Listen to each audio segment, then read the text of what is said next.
Dahulu, daratan semenanjung Korea adalah satu entitas politik tunggal yang dikuasai oleh dinasti Joseon selama 500 tahun. Namun, kekuasaan ini berakhir ketika Jepang datang menduduki Korea dan menjadikannya sebagai negara protektorat di bawah kekuasaan Jepang.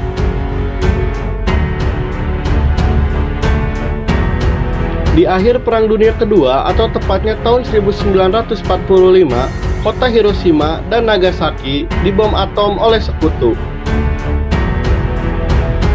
Hal itu membuat Jepang menyerah tanpa syarat pada sekutu.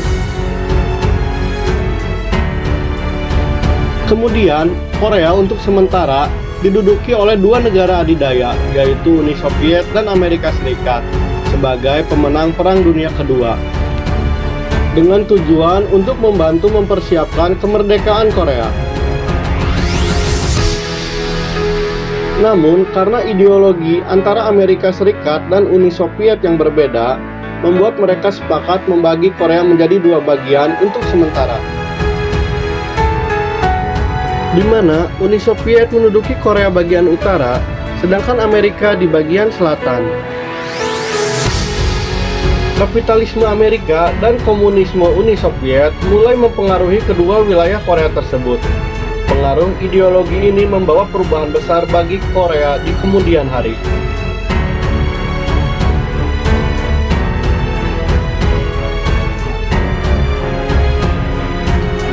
Pada tahun 1947, PBB mengadakan pemilihan pemerintahan di bagian utara dan selatan Korea.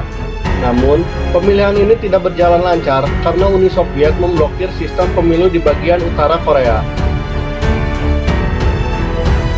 Hal ini semakin diperkuat dengan diangkatnya Kim Il-sung sebagai kepala negara di Korea Utara oleh Uni Soviet. Sedangkan di bagian selatan, Syngman Man-rhee didukung oleh Amerika Serikat untuk menjadi pemimpin Republik Korea. Setahun kemudian, Uni Soviet dan Amerika Serikat sepakat untuk menarik pasukannya dari semenanjung Korea. Pertempuran antara bagian utara dan selatan sering terjadi, khususnya di wilayah perbatasan.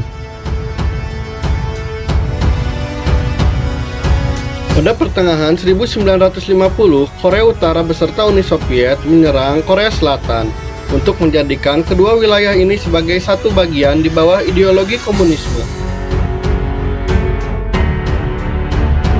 PBB yang mengetahui hal ini tidak tinggal diam. Amerika beserta 15 pasukan negara lainnya datang ke Korea Selatan sebagai bala bantuan.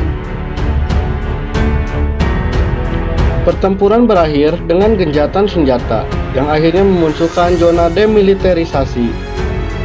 Tidak hanya itu, sepanjang perbatasan kedua negara dijaga ketat oleh pasukan militernya masing-masing.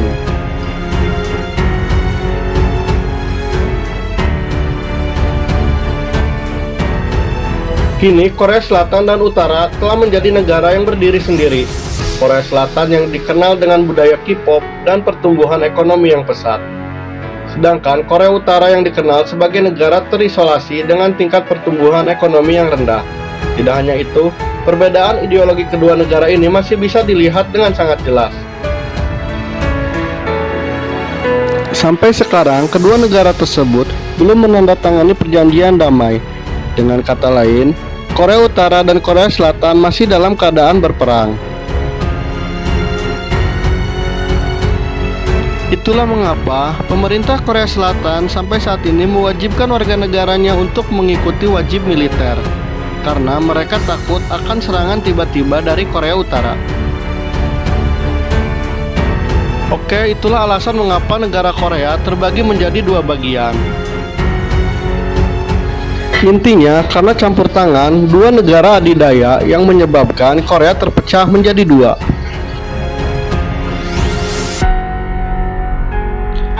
Mungkin segitu aja videonya. Jangan lupa klik like, comment, and subscribe. Bantu channel ini agar tetap terus bisa berkembang.